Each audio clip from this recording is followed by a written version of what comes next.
Welcome to another edition of the Post Game Wrap, brought to you by Red River Outfitter, the fans' favorite since 1975. I'm Jared Johnson, and Texas Tech is going bowling again for the second consecutive season, which this is the first time that's happened since 2012 and then 2013. So congratulations to Texas Tech.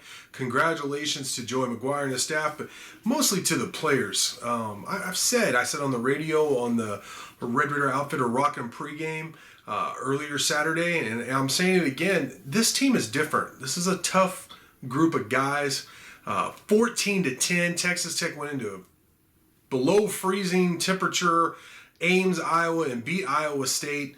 Big victory, 6th win of the season. Red Raiders moved to 6-5 overall, and 4-4 in the Big 12. So, I mean, Texas Tech has an opportunity next week against Oklahoma at home in the finale to do a lot of things they haven't done in a long time. Post a winning regular season, that's 2013. Post a winning Big 12 season, which I believe is 2009. Since they've done that, great. But even if they aren't able to beat the Sooners, who looked really good against Oklahoma State as well Saturday night, Texas Tech, I've been saying this for 8 months. They just have to get back to a bowl game. As long as they get back to a bowl game, they get the extra practices, which is huge for development and the younger guys. Also, it's good for recruiting. It's a much easier sell on the recruiting show. Say, hey, look, in our first season, we went to a bowl game. We did this, we beat this team, we did that.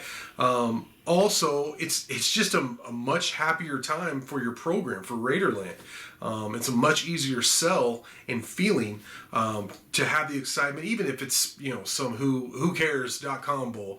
I mean, it's still a bowl game. There's still another game to look forward to for the whole fan base, and it's just a better overall feeling for your program going to the next season. This is the first year for Joey McGuire and his staff. This helps really lay the foundation. But going back to my original point, this team, these guys are just different. The players who, oh, by the way, went to a bowl game under a completely different coaching staff last year. So it's you got to look at the players and tip the cap. And there's no further evidence than tonight on those 2 fourth down stops by the defense, goal line stops on 4th down by the defense. So Iowa State missed a couple field goals, yes. No, they don't have a good offense. This isn't a good Iowa State team.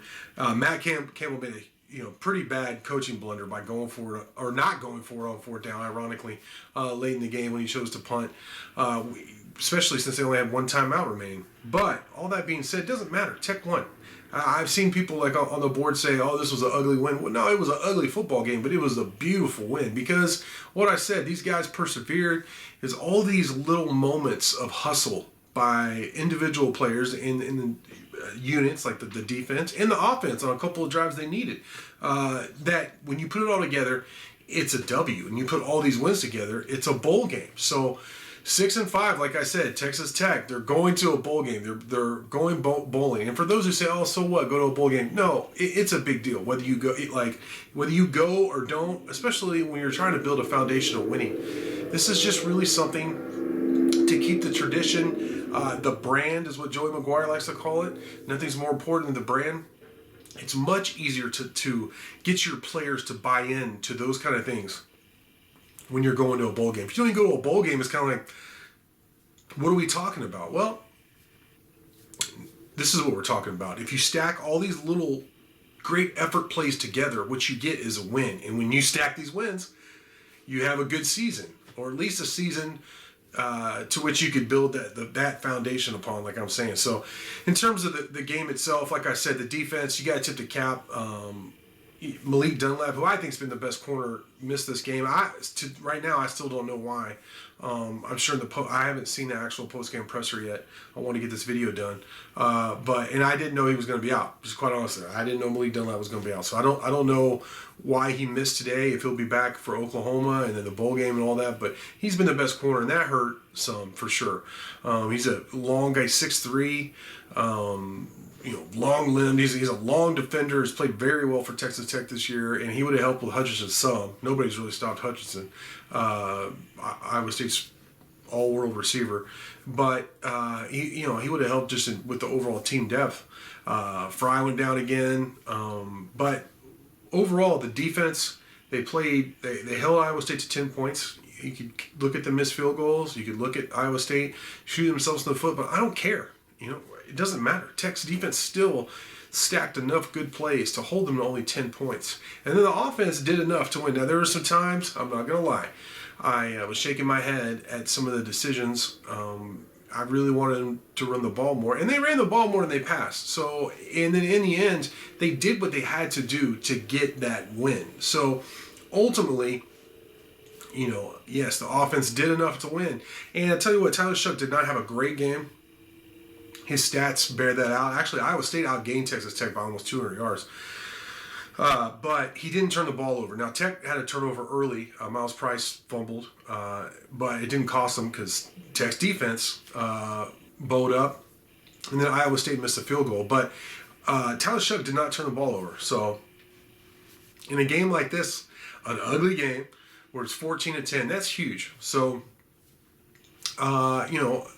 in terms of as a game manager, he did a good job. He was errant on some throws. I think some of the decisions to throw deep when it was kind of like a move the chains kind of thing, especially when the defense was on the field for so long in that third quarter, you kind of start feeling like, oh, here the levee's going to break. And then it looked like it did when Iowa State took that lead at 10-7. But the offense did come back and get that touchdown, and then the defense held up. So ultimately, on both sides of the ball, you got to say, hey, they made the plays when they had to win the game. And that's what it's all about, is the end result. And, the Red Raiders are going bowling. So, again, for consecutive seasons, for the first time since 2012 and 2013. And then, they host Oklahoma in the season. And, of course, the home finale, 6 p.m. Saturday next week. And, they can make some recent history, really have an amazing season and get to a better bowl game. So there's a lot out there for Texas Tech, but man, like I said, mission accomplished. The foundation has been laid for Joey McGuire's tenure, the Joey McGuire era, and a lot of dividends will come from this. I really believe that. I give the credit, like a ton of credit to the coaching staff, but I really like these group of players, like their toughness. The Jalen Hutchings, who made a big play chasing Deckers out of bounds late in the game. Tony Bradford's, the Krishan Merriweather, Josiah Pierre. I mean, they made some huge plays on those goal line stands, and when Tech really needed the defense to step up and make plays. The Dadrian Taylor Demersons, those guys of the world, of the team, of the defense, really made some huge plays. I would have liked to see the running backs, Taj Brooks, SaRodorick Thompson, and Cameron Valdez get more carries, but you know what? Again, all's well that ends well. 14-10. Red Raiders are going bowling. Huge victory in Ames in a tough environment. There was over 50,000 fans showed up for this game that was played in terms of temperature in the teens. Wind chill was way less than that.